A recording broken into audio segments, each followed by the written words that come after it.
Don Francisco, Antonio Bodanovich, Malucha Pinto, Pedro Carcuro, Santiago Pavlovich, Catherine Salosni, Patricio Bañado, Gloria Mushmayer y muchos otras y otros son las voces que aparecen en Mucha Tele, una historia coral de la TV en dictadura que nos hace un recorrido desde 1973 hasta 1990 de cómo se hizo televisión en nuestro país, cómo aparecieron algunos personajes emblemáticos, algunas voces, algunos rostros, algunos programas que definieron nuestra infancia, adolescencia para algunos de nosotros y la realidad del país sin duda. Esa es la investigación de Rafael Valle Muñoz y Marcelo Contreras Chávez, que está resumido en este libro Mucha Tele, publicado por el Fondo de Cultura Económica, y estamos con ellos al otro lado del Zoom. Rafael, muy buenos días, ¿cómo estás tú? Hola Antonella, buen día. Gracias por la invitación. Y también Marcelo Contreras nos acompaña. ¿Cómo estás, Marcelo? Muy bien, hola Antonella, y gracias por la invitación también. Bueno, gracias a ustedes por hacerme llegar el libro y por el interés de poder compartirlo con nuestros auditores y auditoras acá en Radio Universidad de Chile. Y lo primero que llama la atención del libro es el formato. Es el hecho de que ustedes hayan decidido no aparecer de alguna manera en el texto, sino más bien que todo lo que leamos son cuñas, son testimonios de las y los protagonistas de estos años televisivos y partir preguntándote, Rafael, por esa decisión, por estas casi 100 entrevistas que ustedes hicieron y cuando ustedes deciden, mejor los dejamos hablar a ellos y ellas. Bueno, la verdad es que primero que nada partimos hace 5 años con esta investigación, hicimos casi 100 entrevistas con Marcelo y un poco la idea que teníamos al principio yo creo que era una idea de una suerte de reportaje largo, una estructura un poquito más clásica donde tú vas intercalando las cuñas con texto escrito por nosotros. Y al final, un día conversando con Marcelo, que en realidad esto fue una idea muy buena de Marcelo, fue como dejarlo hablar a ellos, porque eran tan ricos los testimonios, eran tan buenas las historias, eh, que al final quisimos que estas voces hablaran por sí mismas y que finalmente lo que la gente dice no hubiese, finalmente el juicio se lo arma el lector de lo que se dice, de cómo se dice, porque en el fondo también obviamente hay segunda lectura en esto, está la historia en sí, pero también te habla de la gente de esa época, cómo recuerda esa época, cómo es la manera que tiene de hacer memoria sobre la televisión que se hizo en los años de Pinochet. Ahora, como nos cuenta Rafael, Marcelo, estamos acá hablando de un proyecto de largo aliento. Además, varios de vuestros entrevistados centrales ahora ya no nos acompañan, ¿cierto? Como Patricio Bañado, ¿cierto? Como Jorge Pedreros, por ejemplo, que son voces fundamentales para entender este momento. Entonces, cuéntanos del origen y por qué a ustedes les pareció que era importante levantar el testimonio y contar la historia de la televisión durante la dictadura. Mira, por una parte venía la conmemoración de los 50 años del golpe de Estado y sabíamos que se iba a llenar de literatura, investigaciones, reportajes, documentales, un sinnúmero de trabajos analizando el periodo, pero también creo que tuvimos un buen olfato respecto de que una evaluación pop de lo que fue la dictadura eventualmente podía quedar fuera, porque tal vez se considera como algo un poco frívolo, si se quiere, pero tiene que ver con el hecho de que fue la televisión que a nosotros nos formó, probablemente, y creemos que somos la primera generación que se cría con una pantalla, dependiendo diariamente de una pantalla. Hoy en día todos tenemos pantallas diseñadas con respecto a nuestros gustos y algoritmos que van decidiendo un poco lo que vemos, pero en esa época era completa y absolutamente distinta. Solamente habían 4 canales, la familia tenía que congregarse en torno a la televisión y eso terminó permeando toda la cultura de ese periodo. Entonces la televisión tenía una preponderancia que hoy en día no tiene y nosotros queríamos dar cuenta de eso. Y fíjate que a veces nos pasaba con algunos entrevistados que se ponían un poco a la defensiva por el hecho que tú decías, bueno, vamos a analizar el periodo de la dictadura. Pero nosotros lo que en realidad queríamos ver era cómo se hacía la tele en ese periodo, teniendo clarísimo, por supuesto, que estamos hablando de una dictadura, o sea, no hay ninguna discusión en torno a aquello, pero queríamos saber cómo se había hecho precisamente bajo esa situación. Sabíamos, y fíjate que en un comienzo habíamos pensado incluso no considerar el aspecto informativo, porque dábamos por descontado que era tan gruesa la intervención que había tenido la dictadura cívico-militar, sobre todo en televisión nacional, que no valía la pena detenerse en aquello. Pero la verdad que al poco correr del trabajo investigativo y hacer las entrevistas nos dimos cuenta que era absolutamente insoslayable tener que abordar esa área y por cierto nos dio grandes sorpresas y grandes satisfacciones también conversando con gente que tuvo que hacer periodismo bajo las condicionantes de la dictadura. Así que hay una serie de factores que también tienen que ver con no romantizar el periodo. ¿No? Nosotros el otro día estábamos en uno de los lanzamientos y conversábamos con Álvaro Sala. Álvaro Sala decía, sí, la mejor televisión se hizo en ese periodo. Y quizás pueden haber programas que tú dices, tenían realmente un valor. Pero nosotros queríamos, insisto, simplemente saber cómo había sucedido el detrás de cámara Ujú. de ese periodo donde nosotros habíamos sido niños y adolescentes. Sí, bueno, Lo que pasa, sí. disculpa, Antonella, lo que pasa también es que, claro, el régimen de Pinochet dejó huellas importantes en diversas áreas de la vida en la sociedad chilena y dejó huella en la televisión porque durante este periodo justamente se producen cambios que convierten a la televisión en una gran industria al final. El año 1977 la televisión tiene que empezar a autofinanciarse porque se le quita el apoyo económico del Estado. El año 78 llega la televisión en colores. Después, en el año 81, ocurre un cambio grande que llega con la llegada de la madrastra y las teleseries que cambian todas las tortas publicitarias vespertinas. Entonces, nos interesaba de alguna manera ver cómo la dictadura también había influido a través de la televisión, a través de sus decisiones, ya fueran económicas o de contenidos, con temas como la censura, en la cultura popular chilena. Por eso, de hecho, hay muchos programas que hasta el día de hoy se recuerdan y muchos de los rostros o de las voces, en este caso que sale en el libro, hasta el día de hoy se recuerdan por lo mismo, porque se instaló de alguna manera un imaginario a partir de decisiones que se tomaron en la época de Pinochet.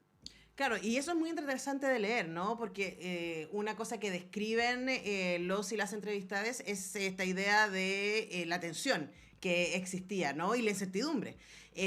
Como hay muchos cambios en esa época, uno que de hecho fue una de las cosas que marqué del libro, el momento en que dicen aquí ya no va a haber más subvención y por lo tanto todos los canales, que en ese momento eran tres canales universitarios, y es muy triste pensar que hoy día no hay ningún canal universitario. O sea, Chile TV está ahí como televisión abierta digital, pero no en la escena que teníamos, ¿no? Y que incluso Televisión Nacional no va a tener la subvención que tenía hasta ese momento y eso va a definir hasta el momento de hoy también cuál es la pauta, no solamente publicitaria, sino cuál es la pauta en términos de contenidos que se van a realizar. Y ustedes lo pusieron, de hecho, destacado, bueno, no sé si ustedes ojo la editorial, en la hojita que acompaña aquel libro que está puesto acá, ¿cierto? Con una cuña de Don Francisco, en donde él dice, y que también les tenía esa pregunta, porque siempre se habla de Don Francisco, no aparece Mario Kreuzberger en el libro, siempre dice Don Francisco, y él dice, ¿cierto? Nosotros no nos dimos cuenta, estoy parafraseando, si había un interés político en que la televisión se enfocara más en la entretención. Y aparecen ahí una serie de reflexiones, y lo que les quería preguntar, y aquí vuelvo a Marcelo, si esas son reflexiones que ustedes sienten que aparecieron cuando ustedes enfrentaron a los entrevistados a estas preguntas, o más bien ellos y ellas venían ya como pensando en estas cosas y ustedes les dieron una posibilidad de compartirlo. Bueno, es difícil imaginar también, no sé, estoy tratando de pensar en la mente de don Francisco. Yo creo que, de hecho, esa frase que tenemos destacada, creo que lo retrata de cuerpo entero a Mario Kreuzberger, porque él deja entrever como que eventualmente había una posibilidad o como que él no se daba mucha cuenta. Personalmente creemos que Kreuzberger era un tipo extraordinariamente inteligente y muy hábil, y es además una persona que comprendió muy rápido también cuáles eran las características del medio televisivo, y las comprendió muchísimo antes del golpe de Estado, por cierto. Él venía haciendo televisión prácticamente 10 años antes.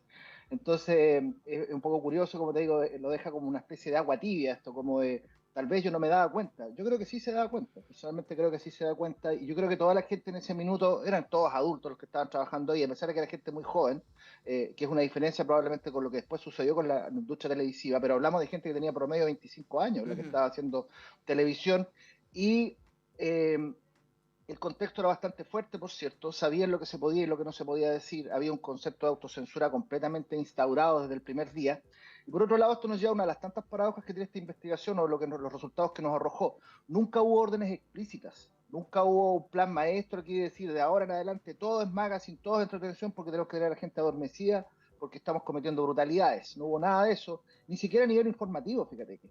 Entonces, incluso hasta en televisión nacional, la gente que hacía 60 minutos, el noticiario que empieza con la dictadura, tenían claro, no era necesario que les dijeran día a día, pauta a pauta, esto es lo que vamos a contar y esto es lo que no vamos a contar. Había un concepto de autocensura que se instala de inmediato en todos los canales de televisión, pero con mayor preponderancia, nos atreveríamos a decir, en Televisión Nacional y posteriormente en Canal 13. Conversamos con Marcelo Contreras y Rafael Valle, periodistas, investigadores y autores de Mucha Tele, una historia coral de la televisión chilena en dictadura, publicado por el Fondo de Cultura Económica. Y a propósito de eso que dice Marcelo, claro, llama la atención que desde el principio Televisión Nacional es intervenida. a cargo de militares, ¿cierto? Algunos más simpáticos que otros, según la descripción de los mismos entrevistados y entrevistadas, pero sí ciertas cosas que, por ejemplo, todo el capítulo donde hablan de Lucía Iriart, es muy interesante, ¿no? Como ella tenía una obsesión por aparecer y constantemente así estaba poniendo presión al interior del canal para que hubiera una cobertura. O sea, quizás no había este plan maestro, pero sí habían ciertas cosas que se sabía que había que cubrir de cierta manera muy, muy específica. Otra cosa que me llamó la atención también es como esta idea de desenmarque que tienen muchos de sus entrevistados y entrevistadas. Hay muy poca gente que dice, bueno, yo estaba de acuerdo con la dictadura, a mí me parecía bien, o yo me identificaba, o no sé qué. Muchos más bien sienten como yo tenía que trabajar, ¿no? Y preguntarte, Rafael, respecto a eso, ¿no? A las definiciones que van apareciendo y a la situación que aparece, no sé, Katy Salosny al final diciendo lo de mi aparición en la franja del sí fue un error, yo ni lo pensé, etcétera. A mí me parece que hay harto de eso en el libro. ¿Cómo lo ves tú? Sí, hay varias cosas. Uno es que, un poco lo que decía hace un rato, yo creo que uno leyendo también uno va configurando a la persona que dice, que cuenta su historia de cómo vivió la época. Hay muchos que se desmarcan, hay gente como Francisco Javier Cuadra, con quien, ex vocero del régimen, con quien tuvimos una larga entrevista también, que no se mueve un milímetro, él de alguna manera justifica todo lo que hizo como, con su labor como secretario general de gobierno. Entonces, hay diálogo, ahí yo creo que lo que el lector se va haciendo un juicio. Pero ¿sabes lo que es importante? Que hemos hablado también de que nosotros, una de las, dentro de lo bueno de lo malo, este libro lo hicimos fundamentalmente en pandemia. Nosotros empezamos a hacerlo el año 2018 y empezamos un poco de manera muy lenta porque era la entrevista telefónica, o nosotros con Marcelo estamos generalmente en Valparaíso, era ir a hacer la entrevista, pero con Zoom ya, con la pandemia se empieza a clasificar lo que estamos haciendo ahora, que es Zoom. Y yo creo que a mucha gente la pillamos en esos días de encierro que tuvimos en pandemia, digamos, mucha gente tenía ganas de hablar. Y yo creo que de alguna manera también hay un valor confesional en algunos más que otros. Obviamente hay gente que se cuida, hay gente que es muy cuidada en lo que habla, pero yo creo que tuvimos testimonios muy sinceros. O sea, yo recuerdo, por ejemplo, no sé, una entrevista con Lucho Jara. Con Lucho Jara una vez estuvimos hablando también como 2 o 3 horas y un tipo además con una memoria que nos llamó bastante la atención, se acordaba de todo, se acordaba de cuando tomaba la micro para ir a golpear las puertas de los canales, para probarse como cantante, hablaba también de los complejos, de cómo él lo dejaban atrás porque decían que no tenía buen mono. Entonces hay un montón de cosas que al final dentro de estas voces y de estos relatos que nos parecen que son bastante, que vienen bastante de adentro. Más allá de que, como te digo, que hay gente que se cuida, que es más correcta, algunos de hecho no quisieron participar porque yo creo que les dio susto cuando le hablamos de dictadura, decían, no, no, no, yo no quiero meterme en política, o sea, todavía hay un tema también de no querer hablar del tema, digamos. Sí, ahora... Antonella, ¿sí? Antonella, un pequeño detalle, en todo caso algo que tú manifiestas, también la gente quiere un poquito reescribir quizás o acomodar su espacio en la historia, hay algo de eso también, por ejemplo la Paulina Nin, que en ningún minuto desconoce ser una persona de derecha, también echa al agua a varios entrevistados, no da los nombres, pero ella dice, claro, ahora hay gente que dice, no, yo no me gustaba la dictadura o lo que fuera, pero cuando eran los cumpleaños de Pinochet, por ejemplo, eran los primeros que estaban ahí cantando cumpleaños feliz. Por otro lado, tenemos gente de televisión nacional, como Pedro Carcuro, o como la gente del Happening con Ja, que nos contaban de que esos actos había que ir prácticamente obligados. O sea, no era cosa de llegar y decir, sabes que yo no voy a ir. Eran situaciones difíciles, pero sí, también hay gente que por supuesto que con el tiempo creo que trata de interpretar o de acomodar algunas piezas para no quedar tan mal o lo que sea, pero también sucede. Sí, no, además, a mí me parece que lo interesante del testimonial es cómo estos relatos que se comparten, uno puede sospechar a partir de lo que dice Rafael, ¿no? Que son sinceros, que son los relatos que ellos se cuentan respecto a su rol, a su participación, a qué podían y qué no podían hacer. Y entonces está todo este contexto que es muy interesante de leer porque está contado por sus propios protagonistas, pero además está el otro elemento, ¿no? Que es lo que sale de ahí. Y Marcelo quería rescatar también eso porque nosotros nos dedicamos a la cultura pop, nos interesa un montón y decir, bueno, ¿cómo se creó el Happening con Ja? ¿Cómo se hacía el Festival de la Una? ¿Cómo se creó Cachureo? Que es una cosa que me parece horrorosa. Yo de chica fui a Cachureo y quedé traumatizada. ¿De dónde salió el profesor Rosa? ¿No? Más música, telescopio musical y todas estas cosas que nosotros veíamos de chicos y que sin duda nos marcaron, ¿no? Y uno puede pensar, y creo que es súper importante eso que ustedes señalaban, de que eso definió un país porque todos y todas solo podíamos ver eso. éramos un país mucho más encerrado, además, en dictadura, ¿no? A Marcelo, hablemos un poquito de eso. Mira, hay un detalle que es interesante respecto a toda esta variedad programática que tú misma estás describiendo y tiene que ver con que hablamos de una época donde no había sistemas de medición, no había un trabajo industrial a esa escala. Hoy en día las industrias saben perfectamente lo que quieren sus consumidores, lo tienen medido, lo tienen testeado, sabemos perfectamente que estamos rastreados por todos lados. Pero en este periodo donde nosotros analizamos entre los años 70 y años 80 en la televisión chilena, no había data, no había nada de eso. El People Meter empieza a funcionar décadas posteriores, toda la lógica del rating funciona después. En esa época había un cuadernillo donde la gente tenía que acordarse de lo que había visto. Entonces, por eso todos los programas llevaban el de nombre, llevaban el día de la semana, sábado gigante, baila domingo, para que la gente se acordara. Entonces, ¿eso qué permitía? Finalmente, un concepto de mucho ensayo y error. Simplemente la gente se arrojaba nomás a hacer programas siempre y cuando no tocaran el elemento informativo. E incluso dentro de esa lógica es súper extraño que haya surgido un programa como Informe Especial, más encima en Televisión Nacional, que era un programa de investigación periodística y que en algún minuto terminó siendo un boomerang para la dictadura porque los puso en aprieto y nosotros contamos algún episodio en nuestro libro. Pero en general tiene que ver con eso, al no existir una verdadera llave maestra, excepto de que efectivamente sí había que dedicarse al magazine y a la entretención. Esto permitió que la televisión tuviera una variedad programática que hoy en día es completa y absolutamente inusitada. Por supuesto que hoy en día la gente tiene muchísimas más alternativas en cuanto a multiplataformas, pero tú tenías programación desde el niño hasta los ancianos en la casa. Todos tenían algo que ver en la televisión, cosa que hoy en día no ocurre. Claro, es muy interesante, claro, y además se formaba esta cosa de que todos estábamos hablando lo mismo, de alguna manera, ¿no? No había esta cosa, como tú dices, tan marketeada, segmentada por audiencia. Ahora yo leía lo que ustedes se rescataron, ¿no? Y pensaba en dos cosas, y que quiero que podamos desarrollar antes que se me acabe el tiempo, Rafael. Uno es vuestras caras de póker en el Zoom, yo me imagino, frente a algunas cosas que les estaban contando, ¿no? Porque hay algunas cosas que uno de verdad no sabía o que yo por lo menos no me imaginaba y yo me lo imaginaba a usted entrevistando, habiendo estado muchas veces en esa situación de entrevista por Zoom, es decir, ¿cómo mantengo que la persona siga hablando, que se confíe, ¿cierto?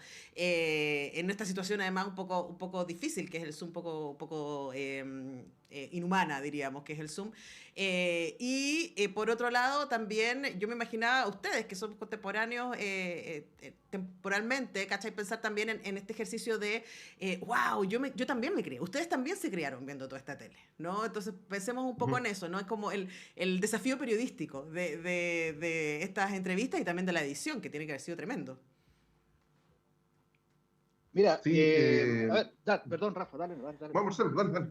Vamos con dale, Rafa primero, vamos con Rafa primero. Como los tengo en Zoom, se me cruzan y para la gente en la radio no se me confunda, vamos a ir con Rafael Valle. O sea, fue entretenido. Yo creo que fue más allá, obviamente, que estábamos haciendo una pega, obviamente, periodística, de investigación. Yo creo que de alguna manera fue un disfrute, pero no quiero que se entienda como algo superfluo, algo como que superficial. Fue un disfrute en el sentido de escuchar justamente estos testimonios. Pero, bueno, me perdí un poco la pregunta, pero yo creo que en el final lo que tiene todos estos testimonios, todas estas voces que también te hablan de una suerte de país que ya no existe, de un imaginario y de un montón de cosas también que están ahí, que te hablan de un país que era distinto, y también, por eso hablo de un libro que tiene muchas lecturas. Las voces tienen muchas lecturas porque también te habla de un montón de contenidos que hoy día no pasarían por la televisión, hoy día o comercialmente no son sustentables comercialmente, no son acordes a los cánones comerciales, pero también, por ejemplo, cosas, no sé, desde conductores que fumaban hasta obviamente un machismo, una cosa de reírse de la persona distinta, reírse de la persona gay, a raíz de los chistes. Entonces también a raíz disfrutamos mucho de estos testimonios que al mismo tiempo nos iban reflejando una imagen de sociedad que cambió, de un país que cambió definitivamente. Oye, Antonella, Sí. mira, ¿sabes algo que también fue bien interesante? Porque hoy vivimos una época donde hay como una facilidad para hacer juicios históricos, qué es lo que debió haber hecho la gente en el pasado, y tenemos esa cosa que es un poquito pedante, creo yo, de enjuiciar con mucha liviandad el pasado. Y nosotros al haber estado sumergidos en este periodo histórico durante tanto tiempo y con todos estos entrevistados, una cosa que nos quedó clarísima, y es que ninguna historia se define en blanco y negro. Las historias tienen un montón de grises y probablemente lo que más termina dominando son los grises. Y lo otro que la memoria también es frágil y cada uno la adapta respecto a lo que quiere o lo que cree. Entonces eso significa que muchas veces nos encontramos en el libro con situaciones donde hay gente que te cuenta 3 versiones distintas de una misma situación. o que tres personas distintas arrojan la autoría de un programa, como sucede en el caso de Cuánto Vale el Show, que tenemos tres autores de Cuánto Vale el Show ahí. Entonces, eso también para nosotros fue bien sorprendente, bien interesante, porque también después nos permitió ir a hacer los enlaces para ir enriqueciendo las entrevistas. En la medida que teníamos más información, nuestras posibilidades de hacer links distintos, enganchar con lo que nos había dicho otro entrevistado, iba aumentando. Nosotros partimos con entrevistas que al comienzo duraban 45 minutos, una hora, y después terminamos con entrevistas que duraban 3, 4 horas, porque ese mismo caudal nos permitía eso. Pero insisto, yo creo que una de las cosas que nos resaltó es que no hay una historia de blanco y negro. Hay villanos, por cierto, que los hay en esta historia, y hay gente que está de la CNI trabajando orgullosamente en Televisión Nacional o en el noticiario, y eso existía. Pero también el propio noticiario de Televisión Nacional o en las propias instancias periodísticas de Televisión Nacional habían actos, si se quiere, heroicos para tratar de defender una suerte de verdad en algún momento determinado. Entonces, por eso que te hablo de estos juicios. Ahora es tan fácil decir una cosa que nos dijo Santiago Pavlovich. ¿Por qué no denunciaron los muertos en el Mapocho? No fue un equipo televisivo. Porque no se podía. Es así de simple. Si tú se te ocurría decir, oye, sabes que sabemos de unos ejecutados que los mató a la DINA, este trabajo se te acaba el mismo día y probablemente tú ibas a estar después arriba de la parrilla. Entonces, insisto que esto es una de las cosas que nos ha permitido a nosotros hacer este análisis histórico de este periodo que finalmente terminó ocurriendo sin perder el condimento pop, que es lo que a nosotros nos guía, pero conocer de que ese periodo de Pinochet tuvo momentos horrorosos, por cierto, pero también una cantidad de matices que hoy en día es interesante poder advertir y conocer. Claro que sí, y además es muy interesante escucharlo desde los relatos, y eso es importante. Este es un libro de relatos. Exactamente qué pasó estaba en esos programas. ¿Cómo llegaron a ser? Bueno, aquí tenemos los relatos respecto a cómo se hizo la televisión en ese momento, trabajado por Rafael Valle Muñoz y Marcelo Contreras Chávez. Mucha tele se llama este libro, una historia coral de la TV en dictadura. De verdad, es fascinante por muchísimas razones. Muchas gracias, Marcelo, y gracias, Rafael, por este tiempo con Radio Universidad de Chile. Oye, gracias a ustedes por la invitación, Gracias, muy Antonella. honrados, por cierto. Que estén muy bien. Nosotros tenemos que ir muy veloces a la pausa porque son las 10:28. Ya regresamos.